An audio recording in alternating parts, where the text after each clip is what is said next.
Hi guys, welcome to my channel, and today's video is my 10th noticing from my near-death experience, which is this: all is one. There is no separation. I'm going to break that down, exactly what that meant to me during this experience, so stay tuned.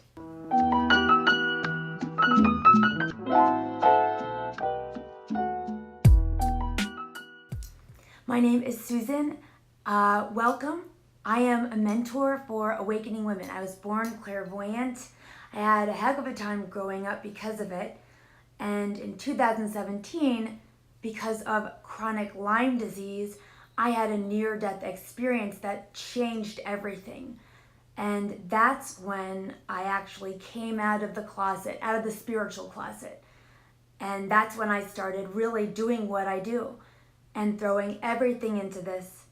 And it was pretty scary actually, because I had intentionally hid this about me my entire life. So yeah, it was definitely scary kind of a feeling thing to do. But when I was in the middle of this experience, a couple of these things became just so viscerally clear to me. There really was no choice.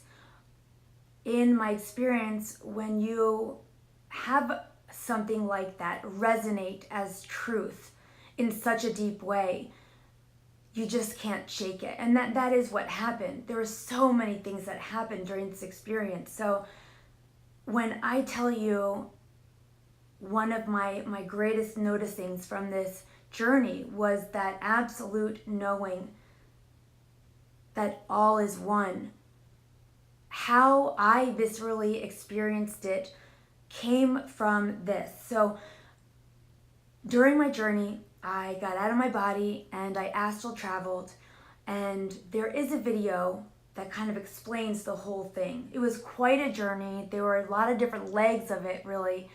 But during this one part of time, I actually was merged with what we would call God. You know, God, source, love, light, whatever you call that power.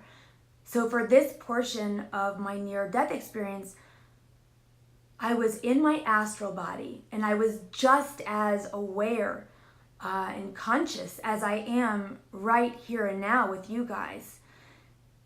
And during this part, the way that I perceived God is he appeared as endless rays of blazing golden light. And in my astral body, I was almost like a tea bag in a mug of tea. I was just fully steeped in this, completely submerged and surrounded and at one with this energy that we call God, or I call God. I still say God just because I'm lazy, and I've always said that. But whatever word you use, it's impossible to shove all that God is into any word. So I hope you'll know I'm actually completely not religious, but I do say that word God just because I always have. So, losing my voice, sorry you guys. I've been talking a lot today, doing a lot of videos. But during this part, when I was merged, it was so clear, like so much of this was viscerally clear to me. Like I just felt it as capital T truth. And the feeling was this: I was afraid to even speak of this actually. This actual noticing was like the thing I was most afraid to say, because I thought it could come off as the craziest or the most arrogant or something. But what I felt to be true was I felt like being in that energy and being completely immersed in God and at one with God, that was the feeling. I felt like the image I had during that time was that of like a prong, like the edge of a cord, let's say of a lamp. There's that that prong. And the visceral experience felt like that kind of a prong being plugged into a socket. I knew without question in those moments that there was no difference between God and me. That we are one.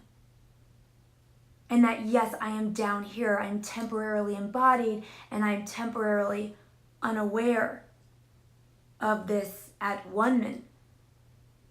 But at the core of it, like the capital T truth for every human, is that each and every one of us are actual extensions of source energy. And Wayne Dyer had this saying, and he would say, you'll never get apple juice from an orange. And I love that, because that's literally how I kind of symbolically see every one of us. It kind of reminds me of that thing too, like you squeeze a tube of toothpaste and toothpaste comes out. That holds for God and each and every one of us. We are, pinpoint little divine satellites of God itself. There is no separation. It just seems like it while we are embodied in this dimension. But the truth of it, as I knew it during this experience, was there is no separation. That all is one. And that's like one with a capital O.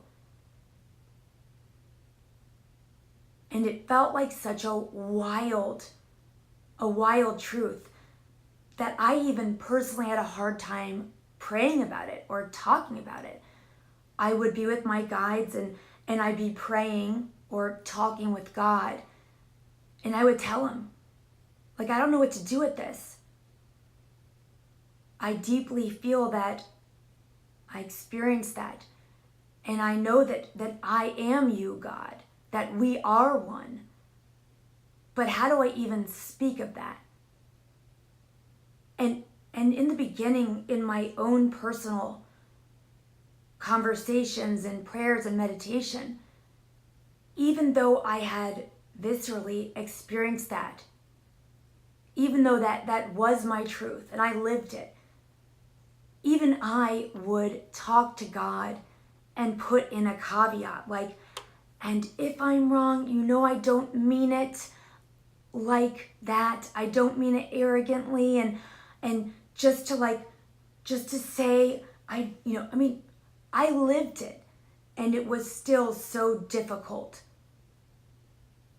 to say that.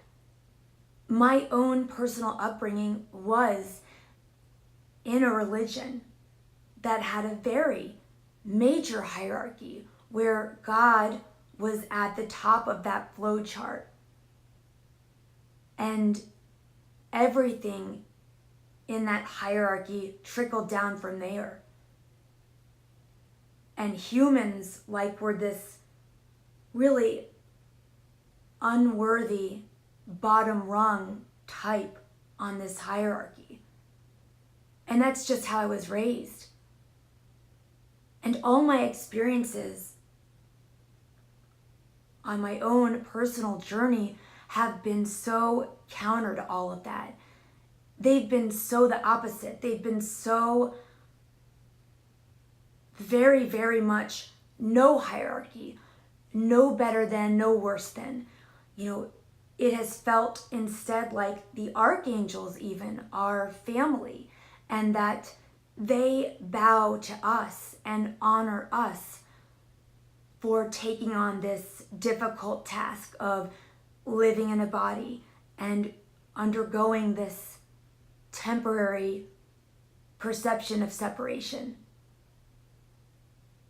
Everything I've experienced of late, and all of us, we have more than one awakening, but in the last 20 years, everything has been so counter to the religion I was brought up in. And this is really like the apex of that. To have this experience where I knew beyond a shadow of a doubt that God and I are one, that there is no difference, there is no separation. I mean, that really is the wildest and most disparaging noticing I've ever had when you contrast it to my religion. And it was hard for me to settle with it, even though I lived it. So I do want to say that.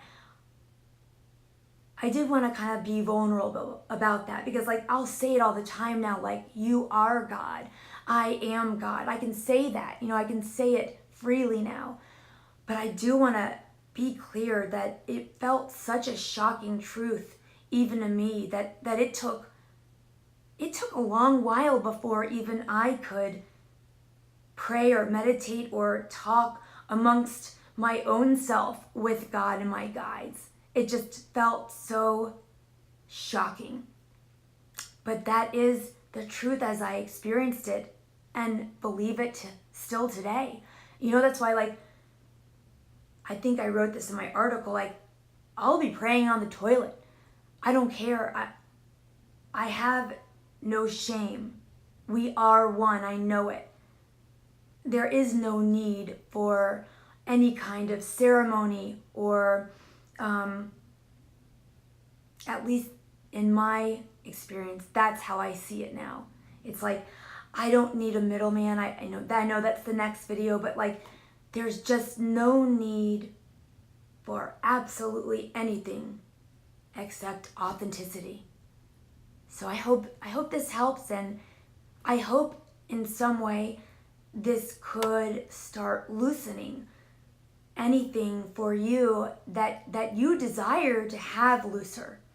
If there is something about this and about your perception of God, or on your journey, on your spiritual journey, if there's something that feels restrictive or feels like it doesn't really match